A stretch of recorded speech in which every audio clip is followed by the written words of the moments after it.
Hər kəsə salam, hər kəsin qarşıdan gələn Novruz bayramı münasibətilə təbrik edirəm.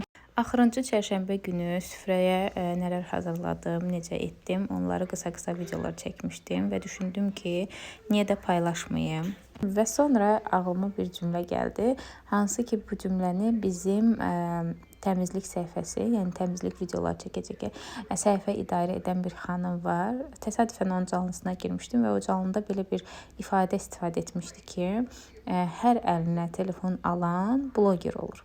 Və bu hər şeyi çəkib paylaşır. Yəni bu cümlə biraz mənə nə yalan deyim, toxundu və bunu editləyərkən o cümlə ağlıma gəldi. Düşündüm ki, sizin də fikrinizi alım, bəlkə belə deyim də ağıl-ağıldan üstündür. Məsələn, mənim düşüncəm odur ki, həmin xanımın düşüncəsi yanlışdır. Niyə? Çünki sən özün də xarici səhifələrdən, türklərdən və s. kimdənsə götürüb bunu paylaşırsan, düzdür? Yəni bu kontenti yaratmısan.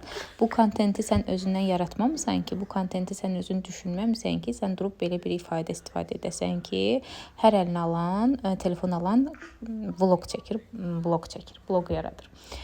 Kim istəsə düşünürəm ki, yarada bilər. Sən yaradıb əgər bundan belə deyim də az da olsa gəlir əldə edirsənsə, ki çox adam heç gəlir mənbəyi kimi istifadə etmir. Çox adam bunu gördüyü işləri paylaşır. Bəlkə də düşünürəm ki, başını qatmaq üçün Instagramda paylaşır, başını qatmaq üçün YouTube'da paylaşır və ya gəlir əldə edir. Çox şükür Allaha, məsələn, mən daxil olmaqla bir çoxlarının heç oradan gələn gəlirə ehtiyacı belə olmur. Amma istərsə, məsələn, mən belə videolar çəkib paylaşmaq, nə yalan deyim, xoşuma gəlir, sevirəm və baxanda da rahatlayıram. Düşünürəm ki, mənim kimi düşünən insanlar da var. Ona görə də həmin xanımın bu düşüncəsi məncə yanlışdır.